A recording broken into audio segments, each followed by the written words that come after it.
Bom dia, estamos dando início a mais um podcast Floripa, bora empreender. E hoje com um convidado muito especial, um mestre que eu tive não só na UFSC, professor universitário, fiz direito na UFSC, mas um professor para a vida. E hoje eu vou compartilhar aqui com vocês algumas peculiaridades que me fizeram estar aqui hoje, gravando o podcast, empreendendo, trabalhando com gestão e mentoria. Nada mais, nada menos que Eduardo Melo, nosso grande professor da UFSC Direito, vice-presidente do AB, e tem um currículo extenso, né? Mas melhor do que eu falar, ele poder falar sobre ele mesmo, e gratidão Imagina, por essa oportunidade, por Lucas, aceitar esse convite. prazer enorme estar aqui, conversando com você, falar sobre empreendimento, falar sobre crise vocacional, falar sobre crise de ensino, falar que, às vezes, a gente tem que resolver problemas que não fomos nós que criamos, né? Dentro da nossa educação. Então, é muito, muito, muito importante a gente ter essa leveza de saber o que a gente teve culpa, o que a gente não teve culpa no nosso ensino, nas nossas crises e como é que a gente resolve tanto uma quanto outra, né? E enfrenta esses problemas com consciência do que aconteceu. E muitas vezes a gente não tem essa consciência de como aconteceu, por que aconteceu. E qual é o meu futuro, qual é o meu nicho de mercado, entendeu? As pessoas saem da faculdade muito sem saber o que fazer.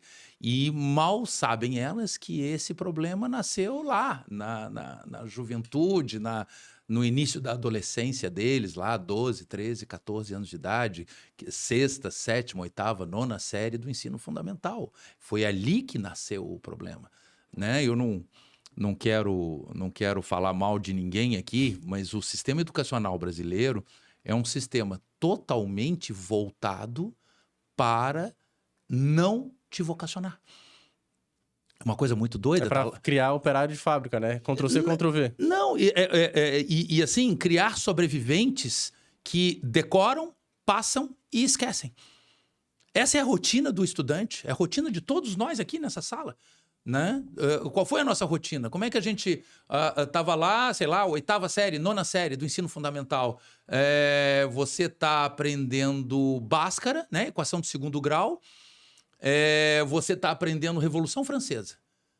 Você tem um pendor por humanas. Você ainda não sabe disso. Mas você adorou a narrativa do professor de história sobre as guerras napoleônicas, sobre a Revolução Francesa, sobre a guilhotina, sobre jacobinos, girondinos, todas aquelas questões. Você amou aquilo, você tirou 9,5 naquela prova. E a equação do segundo grau, que é para você achar um ponto tangencial numa curva, num par de eixos x e y, você tirou 6,5. Lucas, adivinha qual foi a matéria que o teu pai te mandou estudar mais? Isso é um homicídio educacional. O senhor tá falando da minha história. Foi isso que aconteceu comigo. Porque aí o que acontece? Chega em casa, acabou o trimestre, chega o boletim, 9,5 em história. O teu pai te diz, história já tá bom. Ele não te dá lá a história da riqueza do homem, do Léo Huberman. Toma, meu filho, voa, vai estudar a história porque eu tô vendo que o teu pendor é esse. Não. Ele olha para a nota ruim de matemática e diz, matemática precisa melhorar. Você tem ideia do dinheiro, do tempo e do esforço que se gasta em aula de reforço, aula de recuperação, aula de apoio para matérias que você não tem o menor pendor? E que você pode continuar tirando 6,5, porque 6,5 passa, não tem problema. O que o pai tem que fazer? Né? O pai tem que tranquilizar. Não, meu filho, tá tudo bem, passou, tá tranquilo. Você não leva jeito pra matemática. Que bom, tá ótimo, porque você leva jeito pra história. Então, ótimo. Entendeu? Tô vendo aqui que geografia, a parte de geopolítica, você gosta muito também. Tô vendo que português, você não gosta muito da sintaxe, mas redação você gosta muito. Jornalista, né? Entendeu? Exatamente. Aí o cara já tá se formando, entendeu? É potencializar o que a pessoa tem de bom, né? Potencializa, mas aí o sistema te enquadra. O sistema educacional brasileiro, volto a falar, não quero falar mal do Paulo Freire, não quero ideologizar essa discussão. Eu quero só constatar o que a gente estava conversando aqui com o Luca, né? A realidade. Aí o sistema te impõe, porque você não passa se você não vai para o terceirão tendo que estudar. Luca, me corrige aí. Trigonometria, né? E aí você tem que decorar passar e esquecer. E aí o que você usa? Frases mnemônicas. Seno A, cosseno B, seno B, cosseno A, as aves que aqui gorjeiam, não gorjeiam como lá. E aí você começa a decorar as coisas, porque esses são os teus truques. Para o quê? Você entra nesse círculo vicioso, não virtuoso, de educação. Você decora, passa e esquece, né? A última prova do ano, meu Deus do céu, ai, graças a Deus, termodinâmica, Kelvin, Fahrenheit, Celsius, C/5 é igual a F menos 32/9. Lembra disso? Eu só lembro disso porque eu sou autista. Mas assim, as pessoas não têm essa necessidade de ter esse nível de informação na cabeça, né? Delta Q, MC, delta teta, para você saber até onde a água vai para fervura, entendeu? Isso era muito doido. Isso é muito doido. E você querendo estudar história, geopolítica, fazer boas redações, e aquilo que você tem que ser bom. Só que o sistema te impõe, senão você não passa no Enem. Você não tem uma boa nota no Enem. E isso é o suicídio de um povo dentro da educação. Então, voltando àquela tua primeira pergunta, né? O que acontece? Por que tem tanta crise vocacional? Por que agora você tem uma juventude que sai da faculdade, né, e não sabe o que quer, não sabe o que fazer? O problema não está ali na faculdade. Eles tendem a botar a culpa na faculdade, mas a faculdade está assumindo um ônus que não é dela.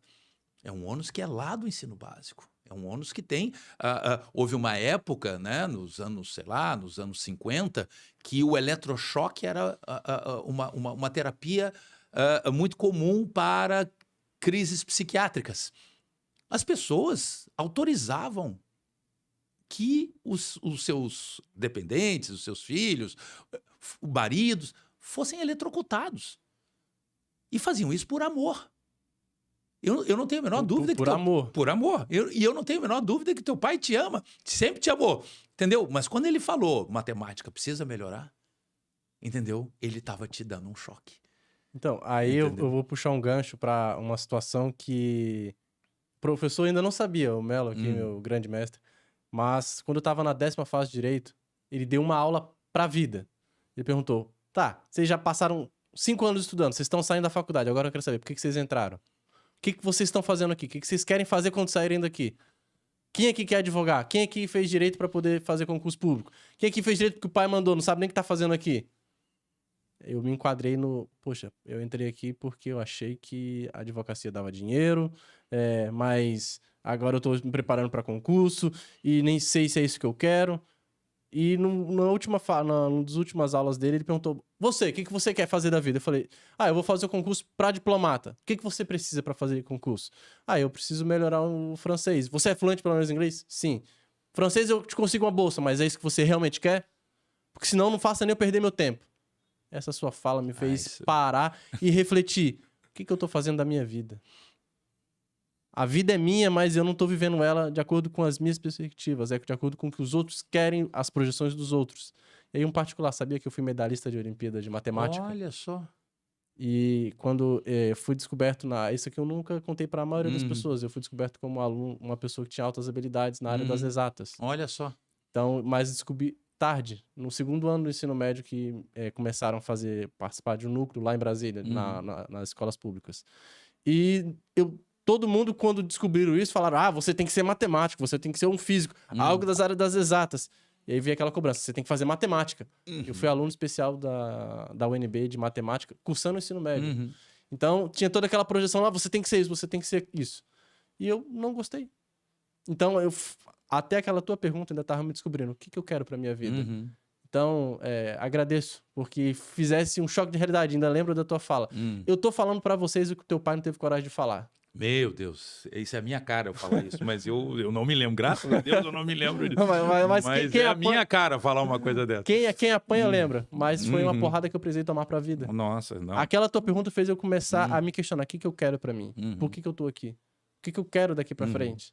E aí eu comecei a fazer justamente um curso chamado hoje tá banalizado, mas na época tinha essa importância. Eu fiz um curso de coaching para me conhecer, uma autodescoberta. Depois eu fiz pós em gestão. E depois eu me descobri ajudando empresas.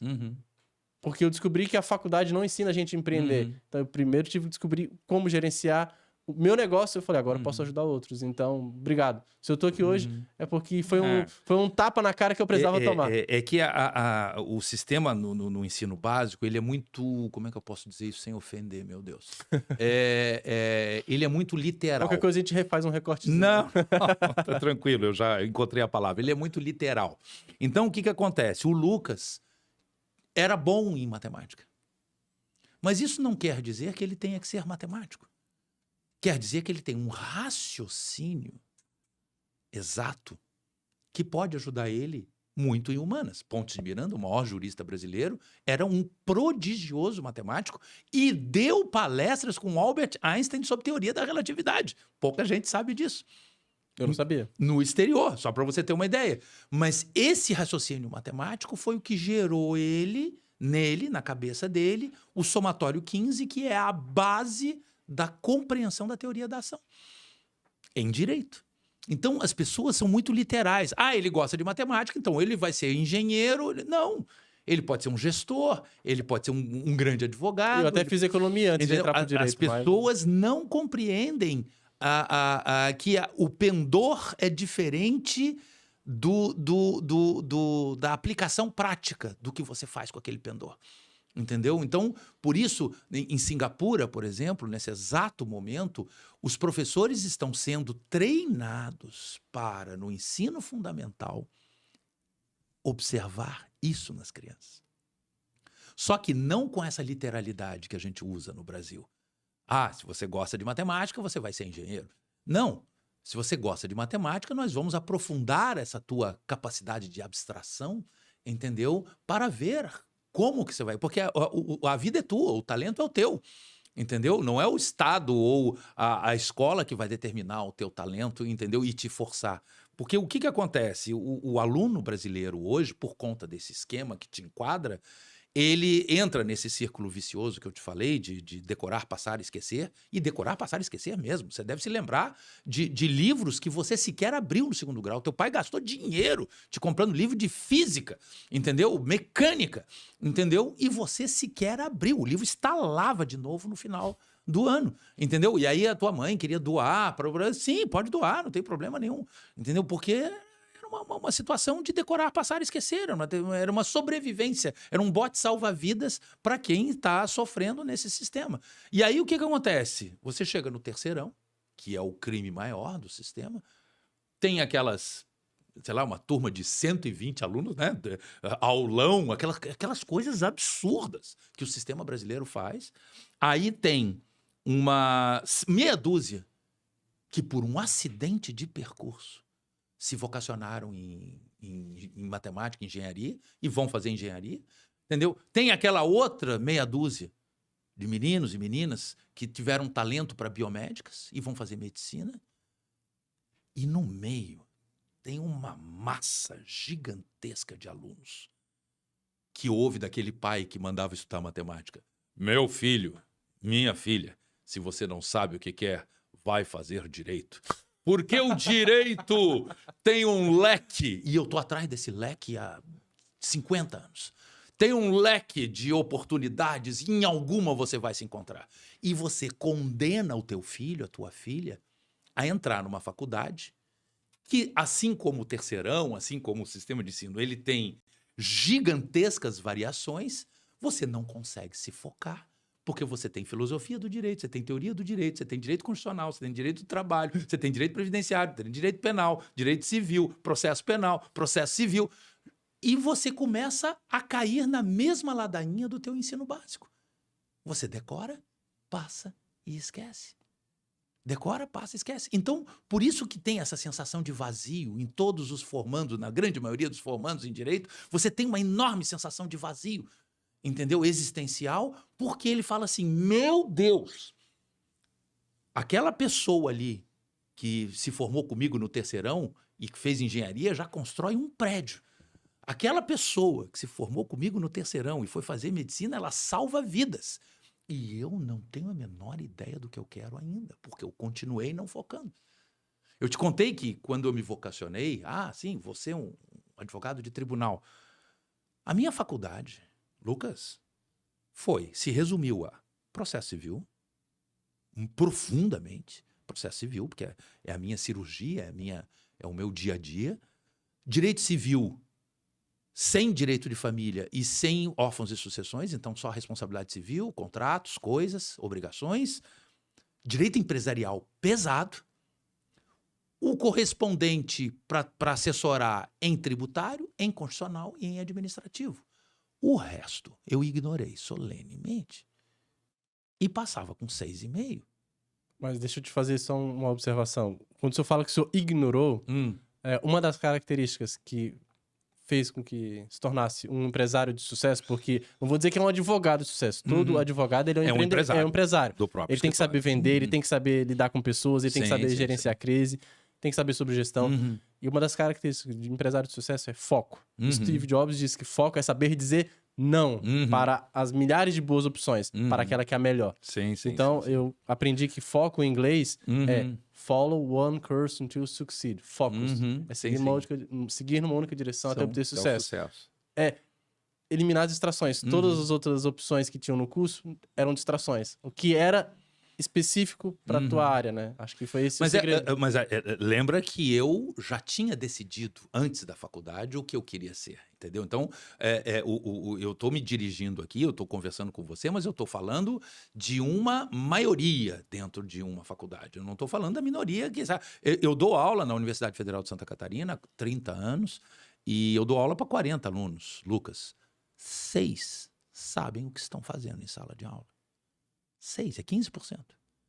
15% dos alunos sabem o que realmente estão fazendo em sala de aula.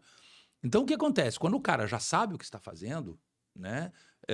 Quando o cara se vocaciona, né? A gente estava conversando sobre isso agora há pouco, né? O cara compra um carro vermelho e aí ele começa a enxergar carros vermelhos na rua. Quer dizer que todo mundo resolveu imitar ele e comprar um carro vermelho? Não, aqueles carros sempre estiveram lá, mas ele nunca notou. Entendeu? A tua mulher tá grávida e você começa a ver um monte de mulher grávida na rua. Isso quer dizer que vai ter um boom demográfico? Não! Aquelas grávidas sempre estiveram lá. Você que não percebia. Essa é que é a chave da vocação. Você, ao entender o que você é, o que você tem de características específicas para raciocínio abstrato e todas essas tuas capacidades que você já revelava desde a tua mais tenra infância, você tem que ter o conhecimento disso para saber para onde você vai. Mas o sistema não te permite isso. O sistema educacional brasileiro não te permite isso. Você tem que estudar trigonometria, entendeu? Então, assim, é uma coisa que você vai outro dia eu dei uma palestra, um pedido de uma grande amiga minha, para o terceirão do Colégio Catarinense, aqui em Florianópolis. Fez alguns alunos chorar, né? Não é que eu vi. Mas, assim, eu nunca mais vou me esquecer. O nome dela era Amabile. Você imagina, o terceirão, o que é? 17 anos? 17 anos de idade, né? 17, 18 anos de idade, terceirão. Você não tem ideia do olhar de angústia daquela menina. Ao final, 3 horas conversando com eles. Para que eu sirvo? Eu nunca vou esquecer essa pergunta na minha vida. Uma menina que era excelente aluna, tirava notas maravilhosas em tudo, consequentemente não se focava em nada. Entendeu? Que devia ser o orgulho da mamãe e do papai. Entendeu? E, no entanto, ela me puxou num cantinho, porque não queria que ninguém visse, e falou assim: professor, olha para mim, para que eu sirvo? Aquilo me arrebentou a alma. Assim, meu Deus do céu, aonde que esse sistema está levando a gente? Entendeu? O nível de angústia dessa criança, entendeu? Que está chegando na hora H da vida dela, o momento de decisão, onde ela vai decidir qual faculdade. Olha, imagina você fazer, eu quero fazer medicina.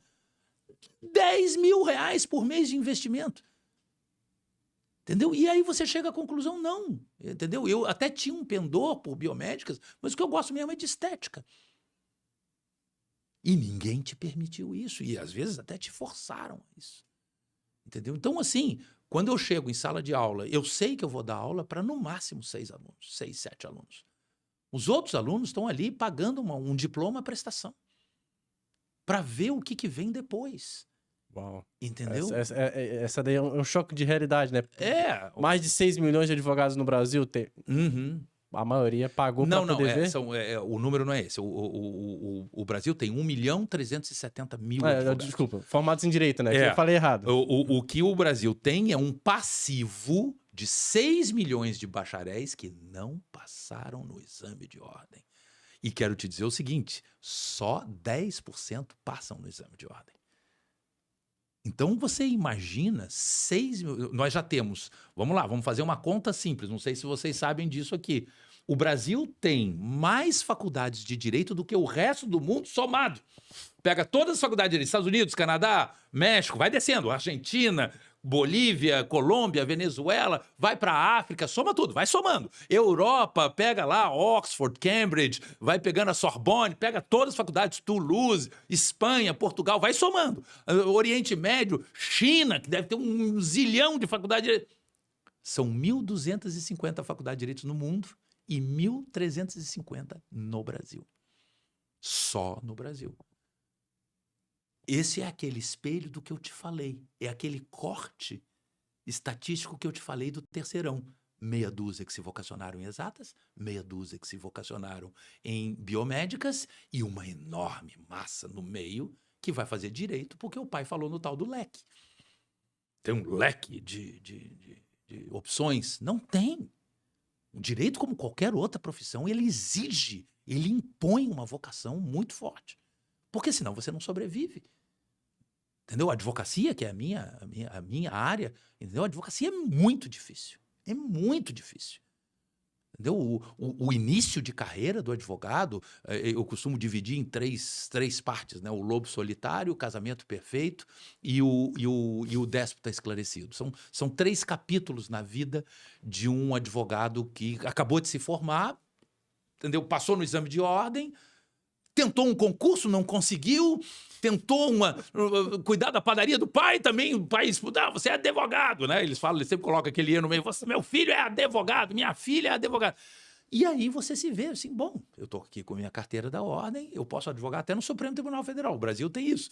Você se formou, ganhou a tua carteira da ordem, você pode subir a tribuna do Supremo Tribunal Federal. Nos outros países não é bem assim. Então, assim, o sujeito começa a trabalhar com o quê? O inventário da Bisa, que acabou de falecer, e tinha um apartamento em Itapema e um quarto e 2 quartos ali na Trindade, entendeu? Você vai fazer aquele inventário, mas você vai fazer praticamente de graça, porque é da família. Aí você tem um despejo de um vizinho que você conhece, entendeu? E você tem ali um meio salário mínimo que você ganha por mês de defensoria dativa ou, eventualmente, de alguma assessoria que você faz na padaria do seu pai. É assim que você começa. E você começa cirurgião geral. Porque você tem que, aquela história que você falou, é a necessidade te determinando. E você aceita tudo. Você faz processo penal, você faz... Entendeu? E aí você vai aos poucos, mas depois de formado, aprendendo aquilo que a faculdade não te ensina. Tá, e deixa eu fazer uma pergunta para o senhor. Que conselhos você daria para quem está começando, acabei de pegar o diploma, quero advogar? Porque o advogado, ele tem que entender, até o tema do nosso podcast com a ilustre pessoa, o advogado, ele tem que entender que ele também é um empreendedor. E como empreendedor, ele precisa desenvolver habilidades, competências, ele precisa desenvolver networking, ele precisa entender que a faculdade não preparou ele para a vida, para o mercado de trabalho. Acho que o grande leque que muitos já não se perguntaram por que eu queria fazer isso e agora o que eu preciso para poder me tornar bom nisso. Não sei se você já ouviu um livro chamado, deixa eu até ler aqui para não me babacar, Outliers, de Malcolm Gladwell, Outliers fora de série. Ele tem uma teoria que diz o seguinte, eu vou ler aqui para não me perder. Você precisa colocar pelo menos 10 mil horas de esforço ou ainda 8 horas por dia, todos os dias por 4 anos para ficar bom em alguma coisa. E a maioria que entra, não falar só do direito, mas de qualquer profissão. É só eu fazer que eu vou estourar. Logo, logo eu vou ficar bom. É o dinheiro fácil. A ganância procura facilidades. Ele tem que entender que para você se tornar bom, você vai ter que gastar suor, noites mal dormidas. Você vai ter que se dedicar feito é melhor do que perfeito, mas bom você se torna. E não é da noite pro dia, né? Então, que conselhos o senhor daria pra quem tá iniciando? Olha, você tem que aprender isso, você tem que... Segue por esse caminho, uns 3 ou 4. Encrenca, né? Você pode falar da sua vivência, né? Aquilo que o senhor não... aquilo que eu queria falar na sala de aula e não fala. O que eu digo muito pros estagiários lá no meu escritório? Eu digo para eles que, primeira coisa, advocacia é ocupação de espaço. Networking. Entendeu? Você tem que ocupar espaço. Você tem que... por exemplo, eu tinha o problema do autismo. E com o autismo eu não conseguia me focar em algo que não me interessasse absurdamente. E eu só me interesso absurdamente por música. Então, se você me perguntar qual é o lado A ou o lado B do LP, do Supertramp, de 79, Breakfast in America, entendeu? Onde estava Logical Song, Take the Long Way Home, eu vou te dizer quando foi gravado. Inclusive, o show de Paris foi gravado dia 5 de dezembro. Vai vir que nem um balaio de siri, um monte de informação sobre música. Sobre música. Então, assim, o que eu fiz? O que eu me impus nessa ocupação de espaço? Eu tenho que ocupar espaços que, claro, me gerem o networking, me coloquem numa vitrine, mas ao mesmo tempo me obrigue conte horas para essa conta que para essa conta horas. aí. Eu fui dar aula. Lucas, eu fui teu paraninfo, você é meu afilhado, portanto. Tá? Eu fui paraninfo 58 vezes. Devo ser um professor razoável. Mas eu quero te dizer o seguinte... Já passou de 30 mil horas, né? Eu devo ser um professor razoável, mas eu quero te dizer o seguinte... As minhas primeiras aulas foram um desastre. Um desastre total. Eu era o fracasso do professor em sala de aula. Eu não sabia transmitir... Foi um ano de aprendizado, sofrendo, entendeu? Tentando captar a atenção dos alunos de uma outra forma, entendeu? Mas, assim, foi o melhor laboratório. É importante que vocês entendam isso. Vou te dar um outro exemplo agora dentro da música. Eu sei que o Luca gosta de música. Luca, para quem não sabe, é o sócio aqui do podcast. É o nosso editor aqui, nosso editor-chefe, que tá aqui acompanhando só para contextualizar. O Luca, não sei se você sabe disso, Luca, mas os Beatles, na minha opinião, a banda que revolucionou a música, inventou o videoclipe, o feedback, o riff de guitarra, tudo foram eles que inventaram. Os Beatles, eles não se transformaram em Beatles, entendeu? Do dia para a noite. Primeiro eles tocavam em Liverpool, no Cavern Club, que era a mesma coisa que eu tocar em botequim aqui, fácil. Segundo, pouca gente lembra disso. Eles passaram 1 ano na Alemanha. Se não me engano, eu posso estar errado no número, mas em 365 dias eles deram 270 shows. Isso é humanamente impossível quase. Mas eles aprenderam a própria voz, eles entenderam o próprio corpo, eles criaram uma identidade, eles entenderam como tocar em conjunto. E quando voltaram para a Inglaterra, eles encontraram o Brian Epstein, que era um empresário, e aí eles explodiram. Mas eles explodiram porque eles estavam... Era uma represa contendo 80 mil horas de muito treino, e passaram fome, passaram frio, e passaram necessidade, mas eles estavam lá, estavam juntos fazendo. Gente, 270 shows em 1 ano. Vamos fazer essa conta. Entendeu? Esses caras fizeram show quase todo dia. Chega uma hora que você já está lendo o pensamento um do outro. E você tem que lidar, claro. Eram 2 gênios, depois apareceu um terceiro gênio, que foi o George Harrison.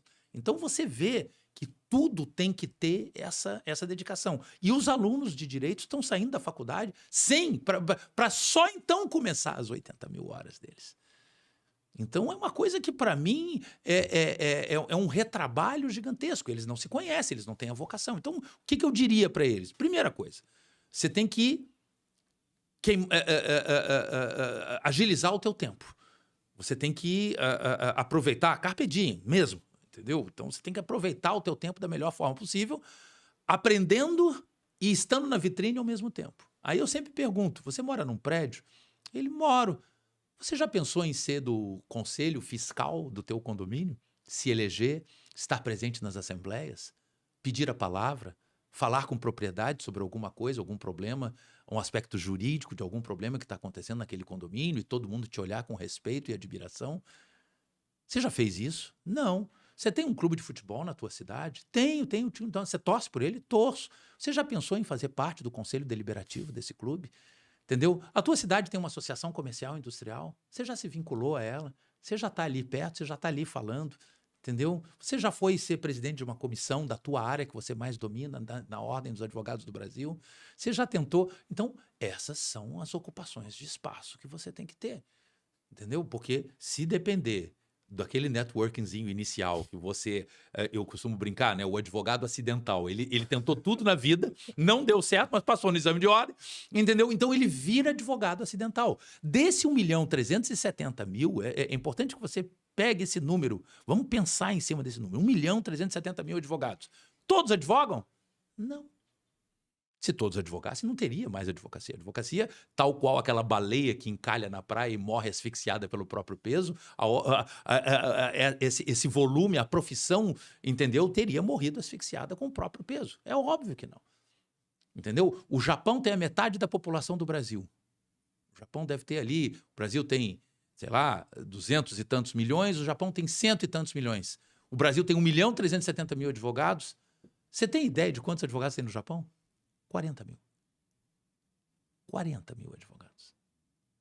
Entendeu? Então, assim, a gente tem que compreender esse número para saber que tem 1.370.000, mas, entendeu? São servidores públicos, fizeram um concurso, são empresários, entendeu? São pessoas que têm, por um status, a carteira da Ordem dos Advogados do Brasil, mas eles nem pensam na cabeça deles em advogar.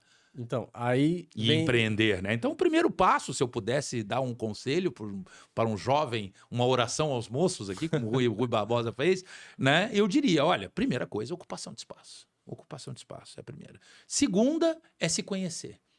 Né? Eu fico vendo, todas as vezes que eu vou ao tribunal, pessoas subindo a tribuna sem entender adequadamente o que é para fazer naqueles 15 minutos.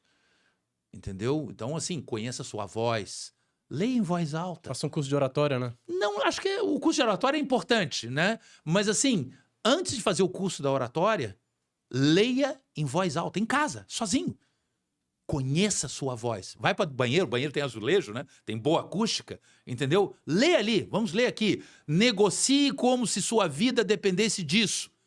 Eu falei em voz alta, eu entendi a minha voz, eu entendi as nuances da minha voz. Entendeu? Para poder chamar a atenção. Agora, se eu for para o tribunal e ficar falando monocordicamente que o direito administrativo... Não sei, entendeu? Então, eu já até diferencio em alguns personagens que eu criei no meu imaginário de ver essas pessoas sustentando. Tem o monocórdico, que é esse, entendeu? Tem o formalista, que acha que é bonito perder 5 minutos na apresentação. Excelentíssimo senhor doutor desembargador Lucas, digno presidente dessa igreja, primeira Câmara Civil do Tribunal de Justiça de Santa Catarina.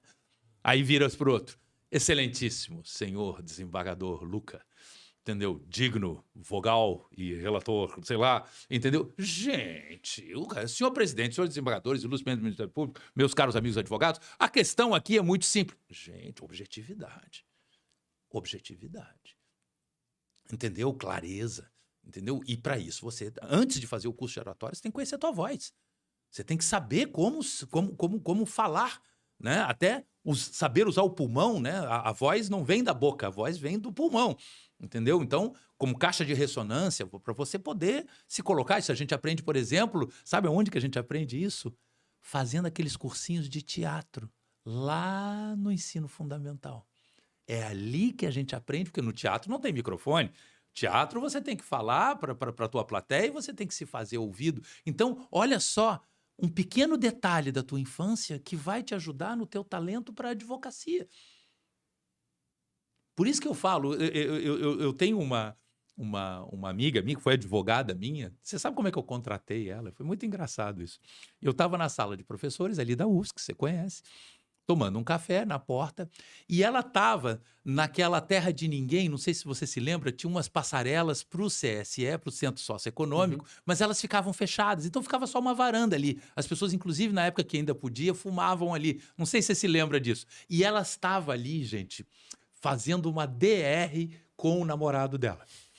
E era um massacre, Lucas, você não tem ideia do nível de argumentação que ela estava em cima dele. E ele, assim, você sabe que a mulher ela se desenvolve muito mais rápido que o homem, né?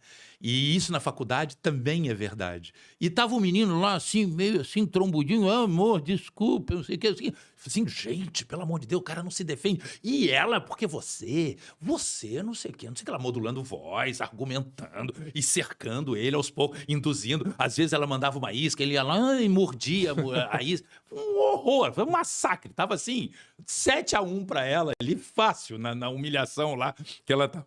E aí ela deu o golpe de misericórdia nele. Foi aí que eu decidi que eu ia contratar ela como advogada. Ela virou-se assim, você entendeu bem o que eu falei?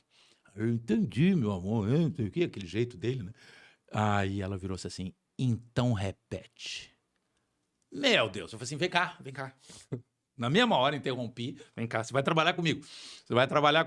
Então, assim, ela tinha um talento que ela não sabia, que era um talento que na cabeça dela era só para DR. É a história do teatrozinho, aquele teatrinho lá na tua infância que te ensina a colocar a voz. Então, nós somos o somatório de talentos que a gente não conhece para fazer a advocacia. Então, se eu tivesse que dar o primeiro conselho é networking. O segundo conselho que eu dou é conheça a ti mesmo.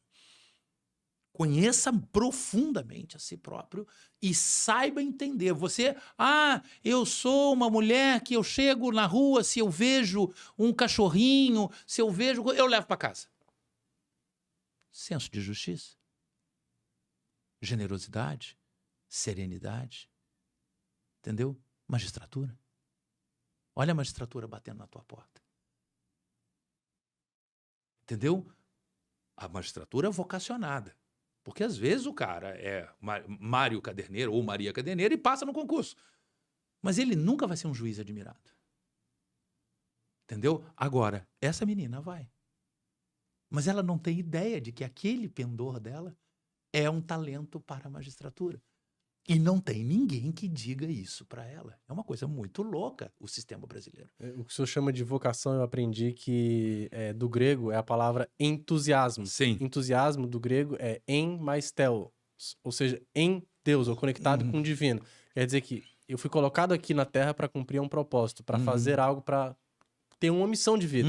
E aquilo que você faz naturalmente, sem forçar a barra. Sim. Em qualquer lugar, surge uma oportunidade, você vai lá e faz, resolve, tá te vocacionando porque você é bom nisso. Sim. Você precisa se tornar melhor ainda, né? Você tem uma habilidade, agora você precisa lapidar ela e melhorar cada vez mais. Então, acho que é isso que as pessoas não percebem, né? Não, as pessoas não É um piloto automático. Não se conhecem. Ela liga o piloto, mas aquilo ali é um talento.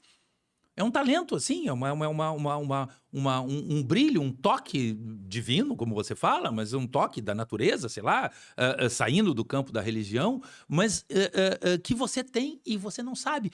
Essa era a angústia daquela Amabile. Nossa, essa menina me assombra as minhas preocupações. Hoje, como professor, como advogado, como orientador, como vitrine, né? Porque tem muita gente que acaba olhando pra gente e querendo, sim, eu quero ser igual. Não, cara. Você tem as tuas características, você tem os teus talentos. Como aquela menina que eu contratei da advocacia. Ela era invencível na argumentação. Então, olha só que coisa louca. A DR, na realidade, era um treino que ela estava fazendo. Provavelmente ela tinha feito com todos os namorados dela. Ela infernizava. Já tinha batido as 10 mil horas, né? Eu tive quase que um desvio de rota muito parecido com o teu. Eu acho que pouca gente sabe disso.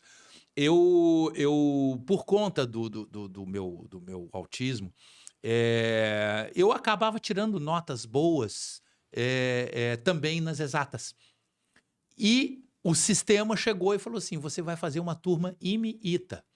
Gente, eu não sei se vocês sabem o que é o IME-ITA, Instituto Militar de Engenharia, Instituto Tecnológico da Aeronáutica. É um dos concursos mais difíceis. É o concurso mais difícil. cai química, que nem gente que tá fazendo química faz a Segundo questão. grau, querido, olha lá, o Luca vai gostar. Segundo grau, você tem que saber muito derivada integral. Não, eu fiz Eu sabia derivada integral. Eu fiz escola naval e passei. Tive Sim. que estudar derivada, Sim, cálculo integral, e mesmo nível do Tive ITA que e do estudar INE. no mesmo nível, era uma coisa louca. É surreal. Alguém porque tem que é um dos maiores crimes do sistema, que é uma orientadora que fica na escola.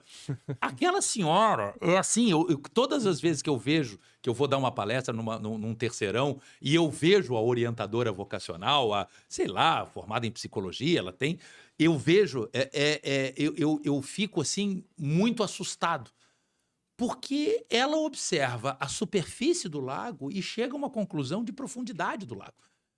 Entendeu? É uma coisa muito doida o que se faz hoje com essas crianças. E aí você tem uma dúvida que você pode tirar com os teus pendores especiais e acaba nem sabendo que eles existem. E eu, na minha turma IME, foi muito engraçado isso. Minha mãe, tomara que a minha mãe não escute isso, dona Maria Augusta.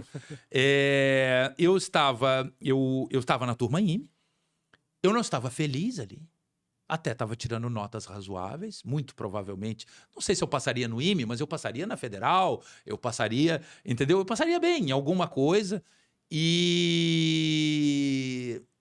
E chegou julho, agosto, eu não sei como é que é aqui, mas julho, agosto, lá no Rio de Janeiro, você tinha que fazer a tua inscrição para o vestibular.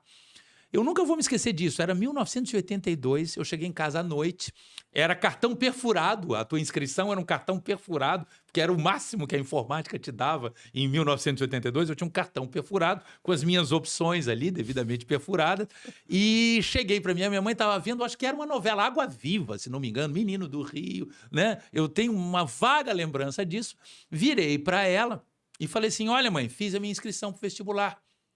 E a minha mãe sempre foi muito rígida, ela sempre foi muito... Ela nunca se emocionava, ela era muito rígida comigo. Ah, sim, meu filho, deixa eu ver. Ela achando que ia ter engenharia, Universidade Federal, Fundão, Direito, UERJ. Uma e única opção. Eu poderia ter 14 opções. Eu coloquei só uma opção. Direito, UERJ. E a minha mãe se emocionou. Eu nunca tinha visto a minha mãe se emocionando. A minha mãe se emocionou, uma mulher duríssima. E aí o que é isso, mãe? Eu falei assim, meu filho, eu fico feliz que você esteja fazendo direito. Eu falei assim, mas por que, mãe? Por que você acha que o meu pendor é direito, que a minha vocação é direito? Ela virou-se para mim e falou assim, meu filho, desde que você aprendeu a falar, eu nunca mais ganhei uma discussão de você.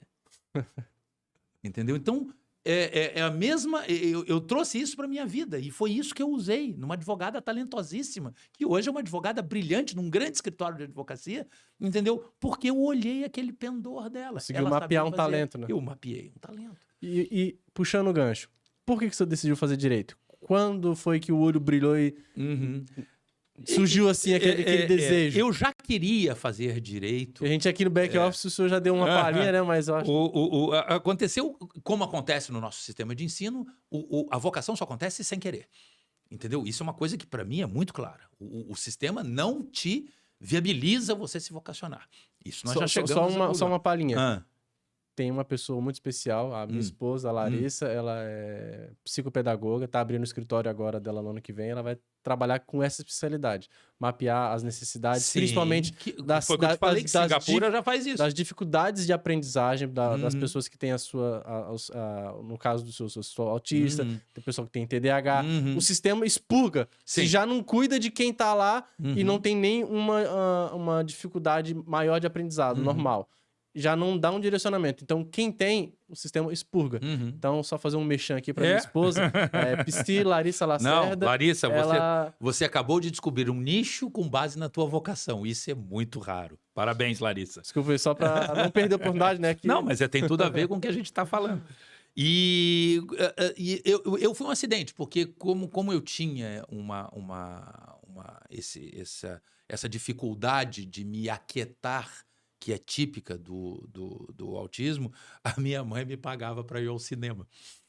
E no Rio, naquela época, final dos anos 70, final dos anos 70, você podia entrar na primeira sessão ninguém imaginava que você fosse querer assistir o filme de novo.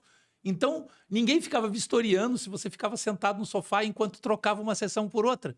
E eu ficava assistindo o mesmo filme 6, 7 vezes. Isso para um cara com as minhas características, primeiro, isso é muito tranquilizador, porque você tem previsibilidade, vai ser o mesmo filme. Se o filme fosse bom, melhor ainda. Já serve pra quem tem um filho autista, às vezes não sabe, né? Não faça esse tratamento que é um pouco traumático. Não, eu tô dizendo de mapear a necessidade dele de ter De previsibilidade. repetição, de previsibilidade, sim, Não, sim, não tô sim, falando sim, o sim. choque de... Não ficar no cinema lá, porque a tua mãe, senão a tua mãe vai ficar louca e vai bater em você. Não, minha mãe ficava, tá fazendo muita argumentação, muita informação, né? E aí um dia eu saí, andava o dinheiro da pipoca, tudo direitinho. Eu fui ver, tava tendo um festival do cinema em preto e branco, sei lá, nem me lembro o nome. E era um filme de advogados. Era um filme chamado Testemunha de Acusação, com Charles Lawton, Marlene Dietrich e Tyrone Power, um baita de um filme. E era daqueles filmes antigos de Hollywood, ainda em preto e branco. Bom, Marlene Dietrich, né? Você pode imaginar. E muito engraçado isso. Ele tinha o clímax do clímax e o super clímax no final. Então você, meu Deus, ele é inocente. Aí, 3 minutos depois, não, ele era culpado. O cara mudava o rosto dele, virava vilão, entendeu? Aí, de repente, meu Deus, no final do filme, todos eram culpados. Aí você infarta e cai duro no chão. Eu fiquei muito encantado com aquele filme, ainda mais ver 6, 7 vezes naquele primeiro dia. Eu tenho hoje ele em Blu-ray, só para você ter uma ideia. De vez em quando, eu vejo ele de novo para me divertir. E aí, o que acontece? Eu cheguei em casa com aquele filme na cabeça, o filme se passa na Inglaterra, o sistema judicial é o inglês, e eu virei pro meu pai era um homem muito culto, papai estava lendo jornal, e eu virei assim, pai, o que é um barrister? Aí o meu pai baixou o jornal, ele muito inteligente, ele baixou, olhou para mim e falou assim, você assistiu o Testemunha de Acusação, né? Eu falei assim, assisti. Ele falou assim, não, barrister no sistema inglês é o advogado exclusivo de tribunal. Eles têm o solicitor, que é o advogado de primeiro grau, e depois, quando o advogado já tem mais experiência, aquilo que eu te falei, no Brasil, o cara já pode sustentar no Supremo Tribunal Federal. Na Inglaterra, não. Então, quando o cara estuda mais, tem mais experiência, aí ele pode ir para o tribunal. E o barrister é um advogado exclusivo de tribunal. Eu tinha 12 anos de idade. E eu decidi que eu queria ser um advogado de tribunal. Vira uma chave na tua cabeça. O poder da decisão, né? Sabe, é isso que eu quero pra mim. Vira uma chave. Eu tava brincando aqui agora há pouco, né? A tua mulher tá grávida, você só vê grávida na rua, né? Você compra um carro vermelho, você só vê carro vermelho na rua. Você decide que vai ser advogado de tribunal, que é uma coisa específica. Entendeu? Você só enxerga. Então, eu vi o Veredito com Paul Newman, eu devo ter visto umas 70 vezes. Eu tenho diálogos inteiros na cabeça. Né? O 11 Homens e uma Sentença, a versão nova do Sidney Lumet com Jack Lemmon, mas tem a versão antiga da década de 40 com o Henry Fonda, que é fantástico, entendeu? É um filme sobre teoria da prova. São 11 homens, imagina, 1h40 de filme, 11 homens dentro de uma sala. É só isso o filme inteiro. E o filme é maravilhoso. Só que é a psicologia do homem. Começa o filme, vou dar um spoiler aqui, começa o filme, todo mundo assim, não, vai ser condenado, né? Vamos condenar. E aí uma pessoa, porque lá tem que ser unânime, né? Uma pessoa levanta a mão e diz assim, não, eu tenho algumas dúvidas. Aí tem o cara que quer condenar, não, o cara tem problemas, outro, porque é muito psicanálise, né? Jura, é psicanálise pura, né? Então, o filme é exatamente sobre esse convencimento. E no final eles absolvem. Já dei o spoiler. E no final eles absolvem, entendeu? Então, quer dizer, há uma reviravolta dentro daquela sala. E é muito engraçado que a reviravolta tem muito a ver também com o tempo, porque tá muito calor, eles abrem a janela, daqui a pouco cai uma tempestade, todos brigam, entendeu? Aí refresca depois da tempestade, aí todos se acalmam. Então tem todos uns detalhes que você fica olhando no telão do cinema. Eu sou um apaixonado por cinema, né? Gosto de música, mas sou apaixonado por cinema. E aí, então, o que acontece? Eu fiquei assistindo isso. Imagina se eu tivesse Suits. Imagina se eu tivesse, sei lá, todas essas séries que hoje tem disponíveis para você se vocacionar. Assiste a série. Vê o que você gosta. Vê se você se enxerga, se você se projeta. Entendeu? Você tende a se identificar, entendeu? Com determinadas capacidades. Entendeu? Então eu fui ver, sei lá, Questão de Honra, né? Com aquela fala final do Jack Nicholson, quando ele acaba se confessando que cometeu um crime no final do filme, o Tom Cruise provocando ele, um dos primeiros filmes da Demi Moore, entendeu? Nossa senhora, que filme fantástico! Eu assisti aquela cena umas 200 vezes, me imaginando numa cena de tribunal e virei advogado de tribunal. E isso que você está falando aí, eu sou estudioso, sou curioso, né? Eu aprendi na PNL, na neurolinguística, até estudando comportamento humano, que isso que o senhor faz e fez se chama estado de flow. É um dos conselhos para você perceber o que você gosta de fazer. Sim. Você não fica olhando pro relógio. Você não para poder... Não é maçante para você. Então, é uma das dicas que eu dou. Se você gosta... Se deixar aqui, a gente fala 2 horas. Porque é gostoso, não é maçante. Você não tá...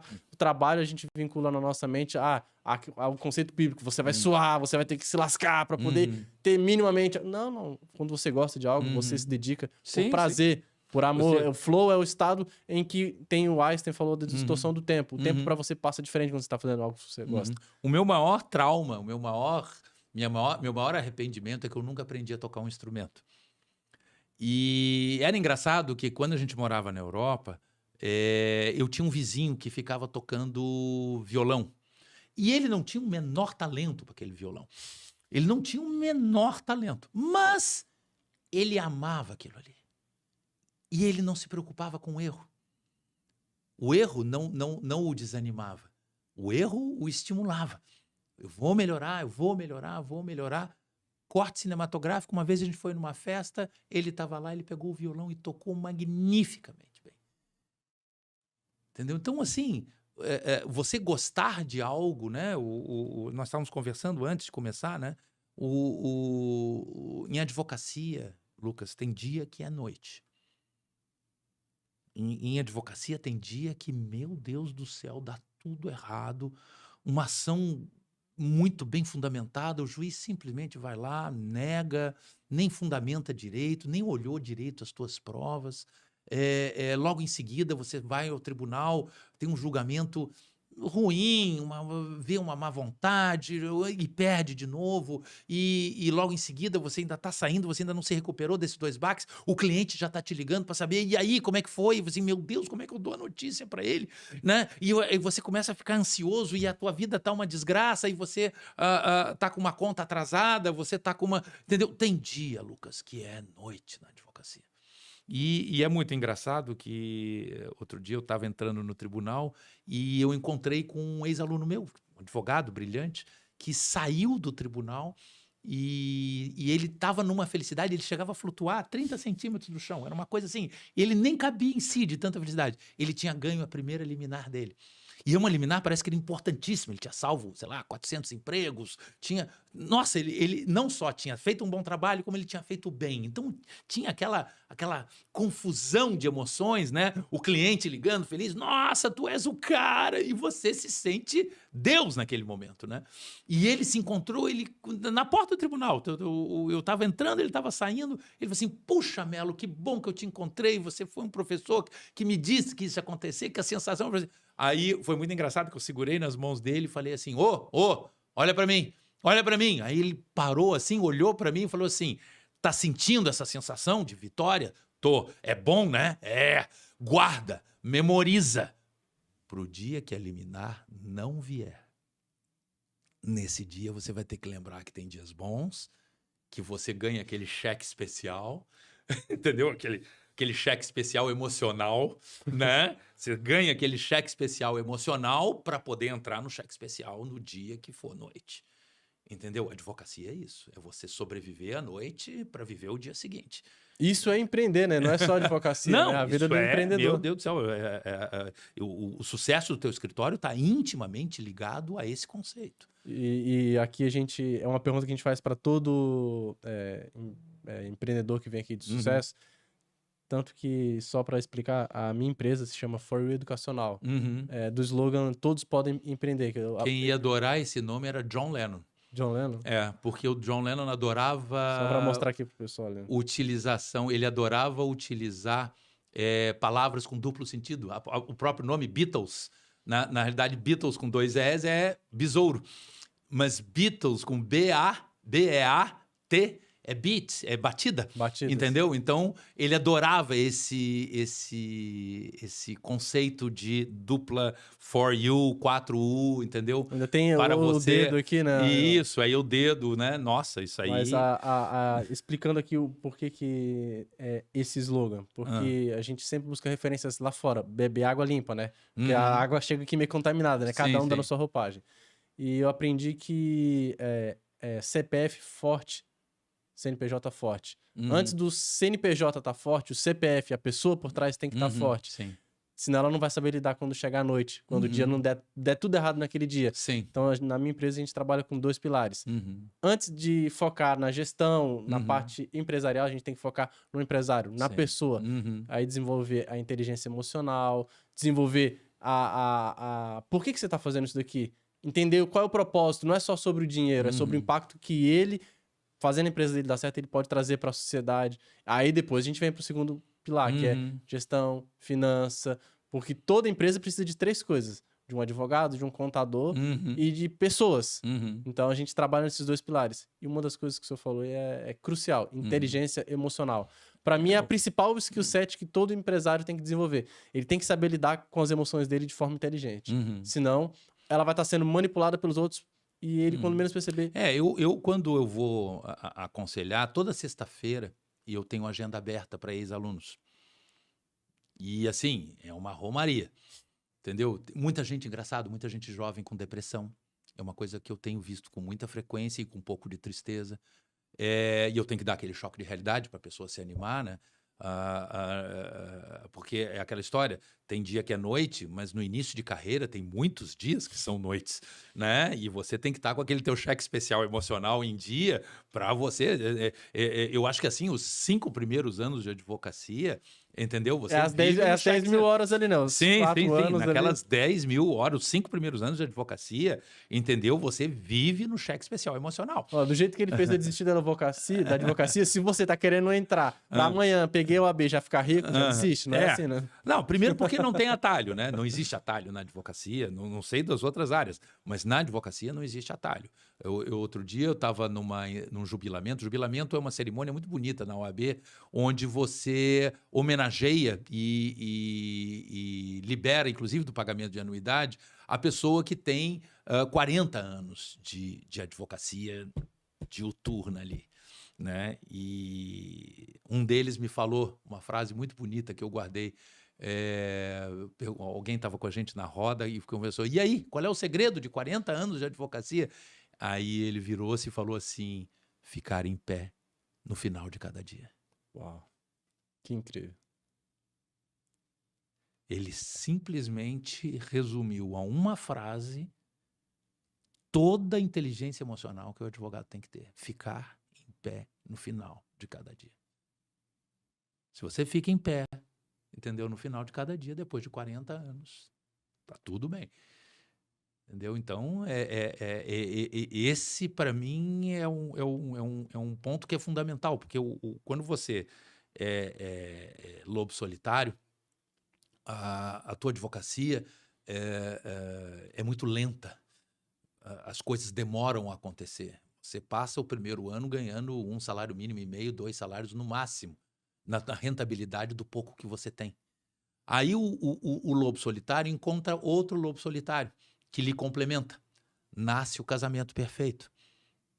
Com o casamento perfeito, e isso é muito interessante o que acontece, há uma euforia, uma dupla euforia.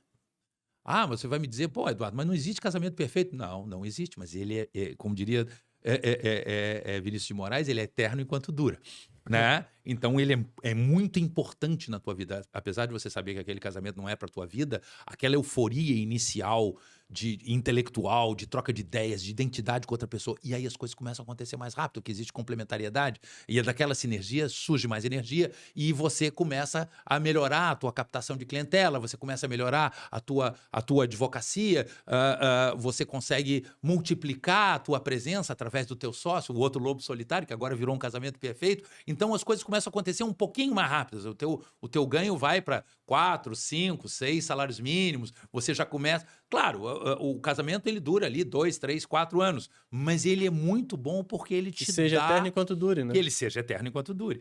Então, o casamento perfeito, ele tem... Eu tinha um casamento perfeito na primeira fase da minha advocacia, quando eu cheguei em Florianópolis, quando eu cheguei em Santa Catarina, ainda estava naquela fase de ocupação de espaço, ser professor da UFSC e tudo mais, e eu não tinha dinheiro para comprar o remedinho, a minha bombinha de asma. Era uma dureza, e quando a gente teve esse casamento perfeito, o meu sócio era um cara muito inteligente e, como toda pessoa inteligente, uma pessoa bem-humorada, né? Uma pessoa positiva, né? Eu sempre digo que o senso de humor é a nota da inteligência, quer dizer, você repara que uma pessoa é inteligente pelo simples fato dele ter aquele senso de humor, aquelas tiradas, entendeu? Aquilo ali tá, você percebe inteligência ali. E a gente tinha um truque. Naquela época não tinha internet, né? Só tinha o telefone, né? Telefone alugado, diga-se de passagem. E a gente tinha ele inventou um truque. Ele falou assim: Eduardo, quem atende o telefone não é o especialista. Aí eu falei assim, tá ok. Aí tocou o telefone. E só para deixar claro, isso não é um truque, isso é estratégia de venda. Nem tem, mas ele bolou isso lá. Aí ele atendeu o telefone, foi muito engraçado. Melo e Souza, não sei o quê, associados, etc e tal, boa tarde. Boa tarde, eu que estou com um problema trabalhista, não sei. Pois não, o nosso especialista em direito do trabalho é o doutor Eduardo Melo, ele nesse instante está no TRT, fazendo uma sustentação oral, mas deve retornar em seguida. Mentira, eu estava jogando Solitaire, paciência, no computador 386, que era o que tinha na época, ali na frente dele. Aí ele, o senhor podia me adiantar qual era o assunto?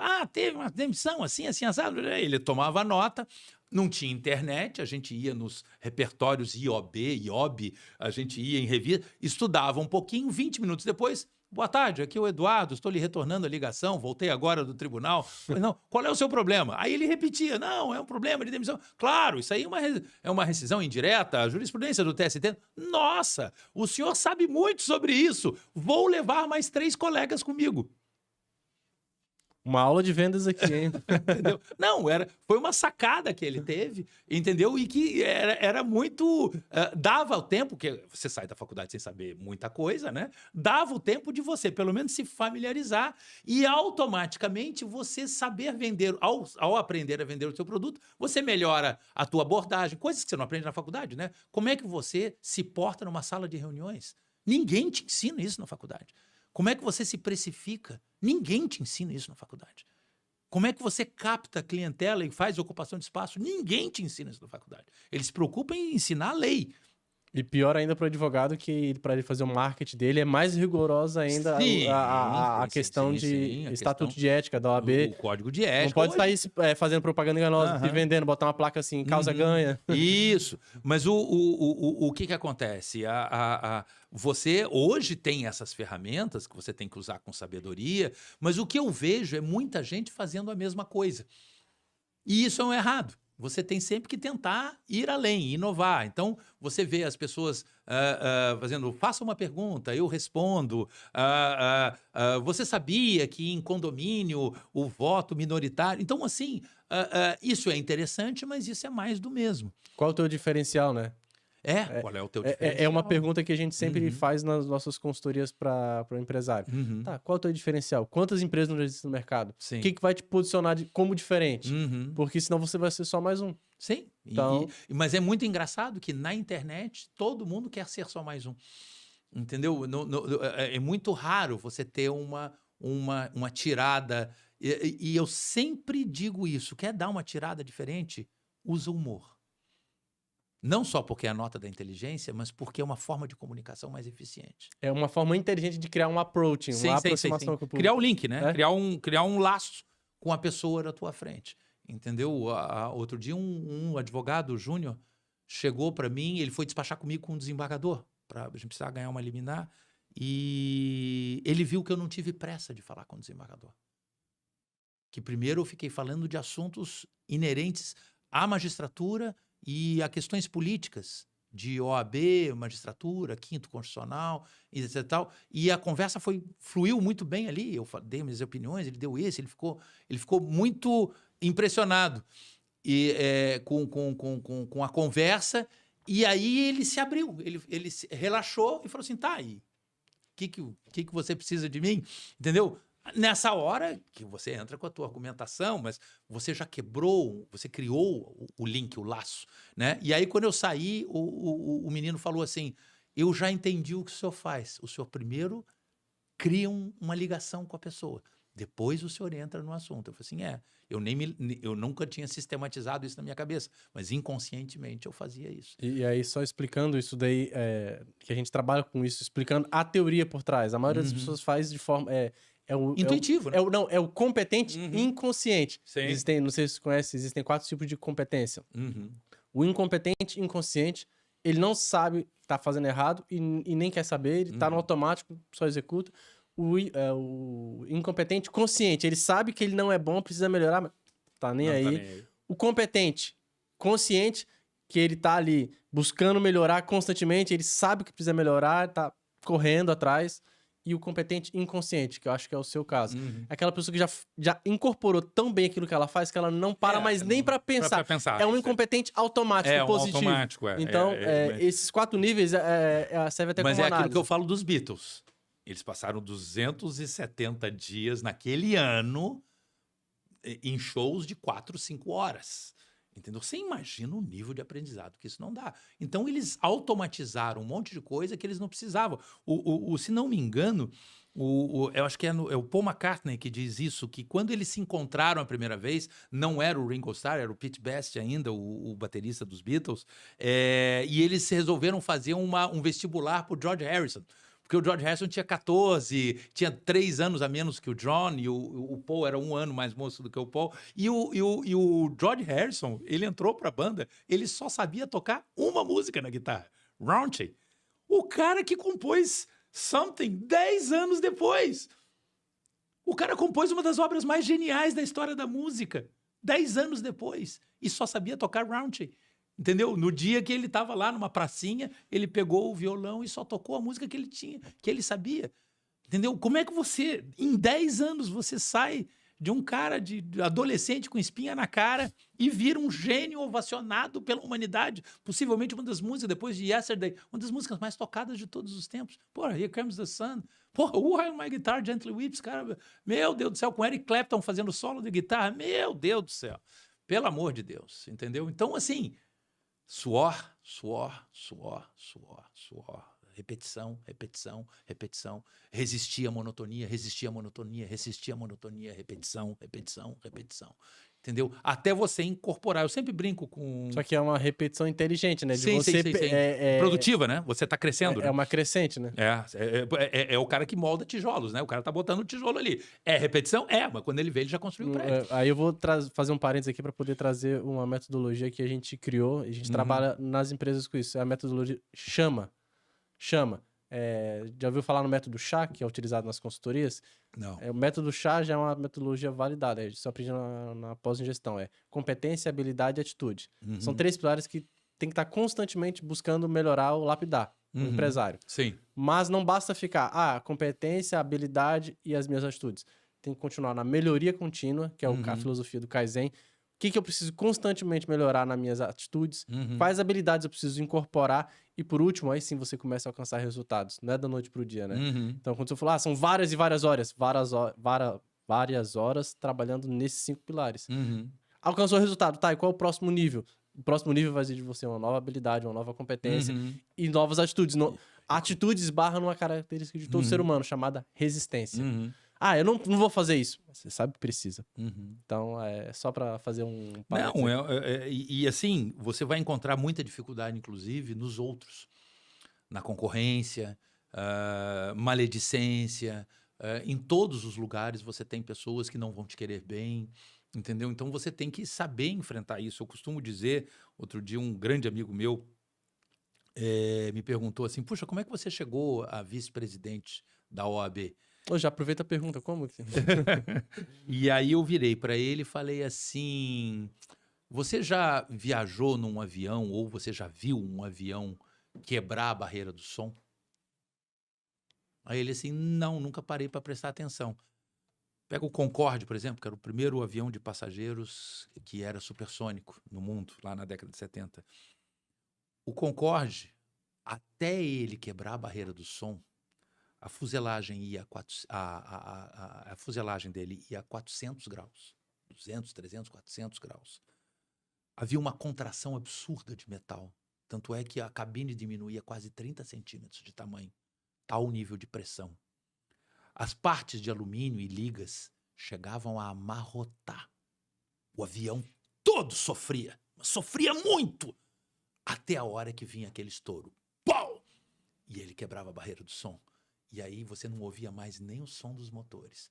Você só estava flutuando até a próxima quebra de... Entendeu? Então, assim, você... eu vou ser, sei lá, vou ocupar espaço na OAB, vou ser presidente de comissão. Você vai se amarrotar, você vai sofrer. Pau! Quebra a primeira barreira do som. Você é um bom presidente de comissão, você deu pareceres fantásticos, você falou do impeachment do governador, você falou do... Né, entendeu? Nossa, você se notabilizou. Aí você vai para o conselho. Chega no conselho, você começa a amarrotar tudo de novo, e começa a sofrer, e começa a ter pressão. Pau! Você vira diretor, entendeu? Quando você vira diretor da OAB, você começa a amarrotar e começa a sofrer, a temperatura sobe, tua vida vira uma desgraça, e você está provando de novo, e assim vai. Entendeu? E assim é na advocacia, assim provavelmente é na tua profissão, é na profissão dos meninos, é profissão em todo quanto é lugar. Você tem que ficar se amarrotando e sofrendo, e o desgaste de material, entendeu? E ficar, entendeu? Levando a tua vida nesses ciclos, entendeu? Que vão se sucedendo, se renovando, mas sempre com essa noção que você falou, que para mim eu nunca tinha parado para pensar nisso. Foi a informação mais importante. Pensando num plano mais adiante. Você tem que ter um objetivo final em tudo aquilo que você está fazendo, né? Ainda que seja monótono, ainda que seja desgastante, ainda que seja cansativo, ainda que seja tudo isso, você tem... Não, eu estou assentando tijolo, mas eu estou construindo um prédio. Entendeu? Se você não tem essa noção, se você não sabe... Lewis Carroll dizia isso, né? Se você não sabe para onde você vai, qualquer caminho leva você lá, né? Então, você tem que ter esse caminho, tem que ter esse objetivo muito claro.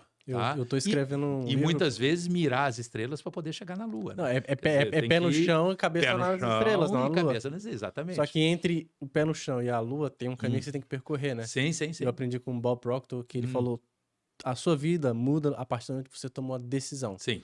Mas decisão é decision, decide and action. É decidir, mas agir. Isso é decisão. Toda palavra com "ão" no final aponta para uma ação. Sim. Ou para ações que você vai ter que continuar tomando repetidamente. Sempre. Eu aprendi que eu era um diamante, uma pedra bruta que estava lá escondida, precisando ser lapidada. O tapa que o senhor deu na cara, no bom sentido de acorda pra vida, o que você quer, foi a primeira lapidada que eu tomei. Olha, coisa boa. Eu não me lembro disso, mas que bom que... às vezes eu tenho... Uma vez eu briguei com um menino que estava com o celular ligado em sala de aula. Ele era japonês. E eu briguei feio nele. Assim, não é aquele meu jeito, você conhece em sala de aula, né? E aí foi muito engraçado, porque acho que deu 1 ou 2 dias depois, eu estava subindo ali a Tenente Silveira, indo para o meu escritório, e ele veio gritando: professor, não sei, e atravessando a rua, né? Atravessou a rua até meio imprudente. Eu falei assim: que isso, cara? Tá maluco? O que você quer? Não sei o quê. Não, eu quero lhe apresentar meu pai, eu contei o que o senhor fez comigo para ele. E aí, ele era japonês, veio um senhorzinho, baixinho, parecia o senhor Miyagi. Eu não sei se você viu o Karate Kid. Claro, ele igualzinho o senhor Miyagi. Ele ia me matar. Ele ia fazer assim e eu ia morrer. Entendeu? Eu falei assim: meu Deus do céu. Ele falou assim... Aí ele falou assim: soube que o senhor pegou pesado com o meu filho? Eu falei assim: não, imagina, não fiz nada disso, etc e tal. Ele pegou a minha mão, foi muito engraçado. Ele pegou a minha mão, apertou firme e falou assim: disciplina, muito raro hoje em dia. Parabéns. Que alívio. Foi um alívio, né? Pensei que o cara fosse me matar. E, no entanto, o que acontece? Você tem que... Isso significa que eu estava gostando do que eu estava fazendo. E eu queria que ele gostasse também. Eu queria que ele estivesse junto. Entendeu? Muitas vezes tem pessoas que desistem nesse ponto. Tem pessoas que levam essa admoestação para o mal. Tem pessoas... falta de inteligência entendeu? emocional, né? Ficou doído, Fica doído. E, na realidade, a pessoa que está te cobrando é que ela está se preocupando com você e as pessoas não entendem isso. Não, levanta aí, presta atenção, olha para mim. Entendeu? A pessoa, querido, eu tô te cobrando. Não, imagina aquela fala que você tá ministrando na aula naquele exato momento, ia fazer diferença lá na frente daqui uns 5 anos para o sucesso ou fracasso de uma sustentação oral. Sim. Ele não, todo detalhe ali é importante, né? Então, o que você está fazendo aqui é uma pergunta que marcou. Isso... eu sempre espero que as pessoas não se ofendam, né? Eu fui abençoado com essas homenagens todas, como paraninfo,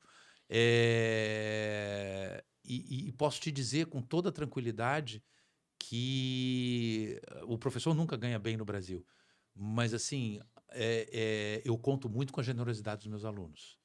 Eu conto muito com a generosidade deles, porque, de alguma forma, eles entendem a persona, eles entendem a cobrança, entendeu? Eles perdoam os excessos, eles, às vezes, até eles transformam em lenda urbana coisas que não aconteceram. Isso é muito comum também comigo, né? Mas é porque eles, às vezes, gostam de divulgar uma coisa que vira uma lenda urbana, mas pela graça da coisa, porque o senso de humor é a nota da inteligência. Então, só falando lenda urbana, eu ia até fazer aqui na caneca, eu botei vira aí a sua, só para poder mostrar pro pessoal. Eu ia até colocar ali isso daqui que eu ia colocar ali na caneca dele, tá? Você tá falando sobre lenda urbana? Olha a foto que eu ia colocar na caneca. Eu falei, não, mas acho que ele não vai gostar. Essa foto deve estar na internet. Ó. A foto que eu ia colocar, ó. A legenda é: eu te ensino o que tô falando pra você, o que teu pai não teve coragem de falar. Não, não é o que tá na legenda. O que tá na legenda é você mesmo. Presta atenção. Não, mas pra mim a legenda... Pra você, claro. Pra mim foi essa, porque uma particularidade. Eu fui da escola naval, passei 8 anos estudando pra aquilo. Tanto é que no mesmo ano que eu fiz a escola naval, secretamente, sem meu pai saber, eu me inscrevi e fiz vestibular. Não falei pra ninguém, porque o sonho dele era que eu fosse oficial. Passei 8 anos estudando. Passei, e por uma questão familiar eu saí. Minha mãe teve um AVC e eu saí pra ajudar a cuidar dela. E saí a tempo de me matricular na UFSC. E era o sonho dele, não era o meu. Então, algumas coisas eu não ouvi dele. E você falou. Então, é uma escola pra vida, a tua aula. Não é só uma escola pra faculdade. Ah, que bom. Então, pra mim eu tô te falando aquilo que teu pai deveria ter te falado, mas não teve coragem. O que você quer da vida? A vida não é fácil. Você precisa se dedicar. Não vai cair de paraquedas. Ninguém vai abrir a porta pra você passar. Não. De graça. Eu costumo dizer que advogado não ganha honorários, o advogado arranca honorários. Entendeu? É muito complicado ganhar. E eu digo isso para as pessoas que estão em início de carreira. E, assim, até por uma questão econômica brasileira, a vida está muito difícil no início de carreira. Está muito mais difícil do que era, por exemplo, no meu tempo. Entendeu? Então, hoje eu fico imaginando pessoas que não têm o conhecimento, porque eu tive um grande... Né, depois do Lobo Solitário e do Casamento Perfeito, tem o Déspota Esclarecido. E como é que você sabe que o déspota é esclarecido ou ele é só um déspota? E aí eu sempre brinco com os alunos. Se ele te dá um panetone no final do ano, ele é um déspota. Se ele te dá dinheiro no final do ano e reparte o lucro dele com você, ele é esclarecido. Ele é déspota porque ele manda, ele dá ordem, ele diz é assim que tem que ser feito, etc e tal. Mas ele é esclarecido. Tu merecesse, tá aqui a tua premiação. Vai com Deus, meu filho. Seja feliz. Entendeu? E aí o ano que vem recomeça um novo ciclo, vai para as férias, volta renovado, sabe que ele vai te estimular, sabe que ele está te reconhecendo e tudo mais. Então, assim, as formas de você conseguir galgar esses primeiras... São 4.000 horas que você falou, né? 10.000 horas. 10.000 horas, 4 anos. Essas 10.000 horas estão cada vez mais sofridas na advocacia. Então, por isso que a gente está permanentemente, até na Ordem dos Advogados, a gente tem a nossa preocupação fundamental, além da advocacia em geral, mas são aqueles primeiros 5, 10 anos. E só para você ter uma ideia, no Paraná, se não me engano, em Santa Catarina a gente ainda está apurando os números, mas deve ser parecido com o do Paraná. 68% da advocacia está abaixo de 10 anos. Então, é 2/3 da advocacia. 2/3 da advocacia está abaixo de 10 anos. Uau. Entendeu? Então, eu tenho, sei lá, 30 e tantos anos, 35, 36 anos, 35 anos de profissão. Hoje é sexta. Terça-feira, eu tive um julgamento que eu perdi a noite de sono. Eu tenho 59 anos de idade, 35 anos de carreira, e eu ainda perco o sono. Entendeu? Então, assim, imagina quantas vezes o jovem advogado não está perdendo o sono. Entendeu? Então, é uma situação que a gente tem que... as pessoas, às vezes, acham que a gente dá importância demais para a jovem advocacia, mas, na realidade, eles precisam de muita atenção. Nossa, entendeu? Saídas, educação jurídica, cursos, defensoria dativa, networking, viabilizar ocupações de espaços. Isso tudo é uma coisa que tem que acontecer, entendeu? Porque a vida está muito mais difícil hoje do que era no meu tempo. E só para finalizar aqui, eu queria te fazer uma colocação. Tem formação em analista comportamental, e a gente fez um mapeamento. Por que eu trouxe esse livro daqui? Para quem está advogando, está iniciando na carreira empreendedora, e para todo empreendedor, é um livro que eu indico, que é Negocie como se sua vida dependesse disso. E todo advogado ele tem uma habilidade que ele precisa saber, é saber se vender, ele precisa saber vender as suas ideias, Sim. vender a sua imagem. Tudo é uma venda. Saber se comportar numa sala de reunião. Saber se comportar, até porque o que é empreendedor? O senhor falou aqui muito sobre dores, né? A palavra empreendedor, lá atrás a gente reportou isso, tem que compreender algumas coisas. É compreender uma dor e vender uma solução. Aí junta essas duas palavras em empreendedor. Ele compreende uma dor e vende uma solução. Só que não basta só compreender uma dor, isso a faculdade te ensina. Você tem que saber como vender a solução. Então, para aprender a vender, você tem que aprender a negociar. Sim. E nesse livro daqui, ele traz uma regra chamada 7-38-55. 7% do que você fala, ou seja, as palavras, importam. 38% é como que você vai falar isso. E 55%, linguagem corporal.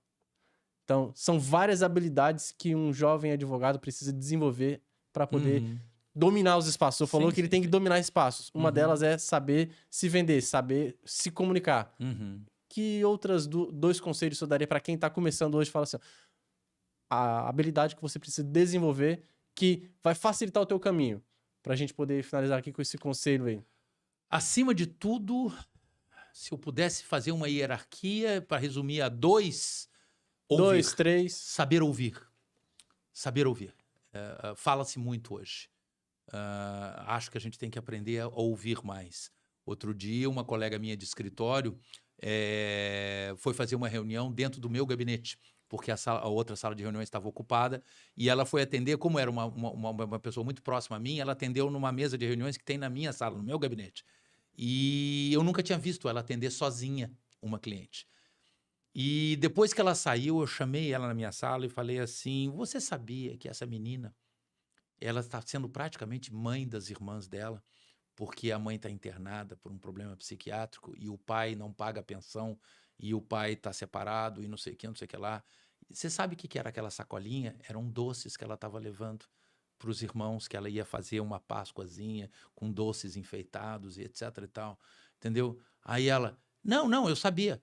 Não pareceu. Não pareceu que você sabia isso.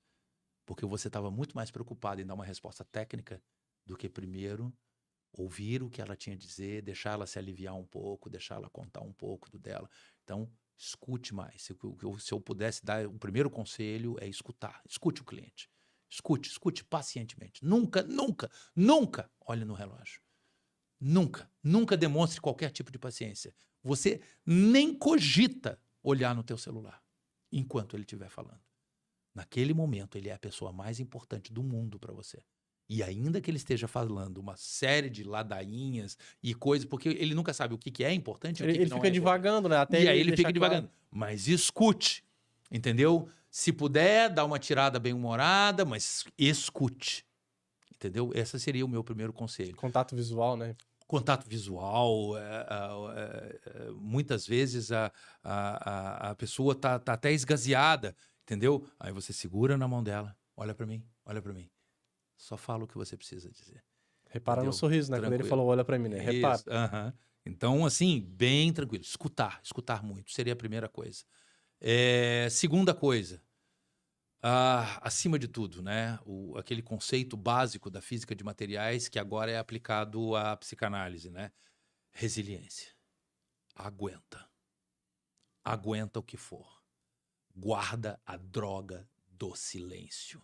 Não fala naquele momento. Ah, mas eu fui traído, isso é um absurdo, o fulano tá falando mal de mim. Cala a tua boca e fica em silêncio. Então não é só saber ouvir, mas também saber guardar silêncio nos momentos mais crônicos, porque a vida fica te mandando isca ruim o tempo todo para você morder. Entendeu? Não morde isca. Entendeu? Não, mas ele estava falando mal de mim, como é que eu ia deixar passar isso? Não sei o que, não sei o que. Guarda o teu silêncio. Entendeu? Vamos fazer o seguinte, toma sim uma decisão, mas daqui a 48 horas, quando passar a tua raiva, quando passar aquela vontade de enforcar o sujeito que está na tua frente, entendeu? Aguenta firme, entendeu? E não responde na lata, entendeu? Guarda, sorri, acena, dá um tapinha nas costas.